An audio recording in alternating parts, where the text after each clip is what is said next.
যারা ইতিহাস জানে না তারা কি বলল না বলল এইটাকে আমি গুরুত্ব দিতে চাই না। তবে একটু অনুরোধ করব, কেউ যদি ইতিহাস নিয়ে চর্চা করে তাদেরকে ইতিহাসে ফিরে তাকাতে হবে এবং নিজেদেরকে পড়ে দেখতে হবে। এটি হচ্ছে এ ব্যাপারে আমাদের কথা। কিন্তু পরে যেটা বললেন, এই ভাই যেটা বললেন, এটা একটি গুরুত্বপূর্ণ আমি মনে করি। সেটা হচ্ছে, এটা মনে রাখবেন, একটা গণ অভ্যুত্থান হলে গণ অভ্যুত্থানে নানা শক্তি সমাবেশ ঘটে। এর মধ্যে যেমন আমরা দেখতে পাচ্ছি যে এখানে একটা উগ্র শক্তি সমাবেশও ঘটে গেছে গণ অভ্যুত্থানের শেষ দিকে এসে। তারা নানা সময় নানা ধরনের উগ্র কর্মকাণ্ড করার চেষ্টা করছে। তা তারা মনে করতেই পারে যে যারা শোষণমুক্ত সমাজতন্ত্র গঠনের স্বপ্ন দেখে তারাই হচ্ছে তাদের প্রধান শত্রু। কারণ আমি একটা ছোট্ট উদাহরণ দিই। দেখেন, এই সরকার আসার পরে আমরা আশা করেছিলাম তাদের প্রথম কাজ হবে মানুষকে স্বস্তি দেওয়া। তা স্বস্তি দিতে গেলে তো জিনিসপত্রের দাম নিয়ন্ত্রণ করতে হবে।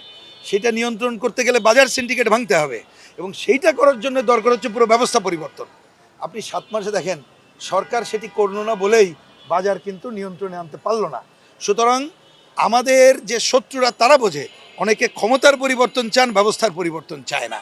তারা তাদের পরিস্থিতি ঠিক রাখতে চায়। কিন্তু একমাত্রই বামপন্থী এবং কমিউনিস্টরা জনগণের মুক্তির জন্য কথা বলে।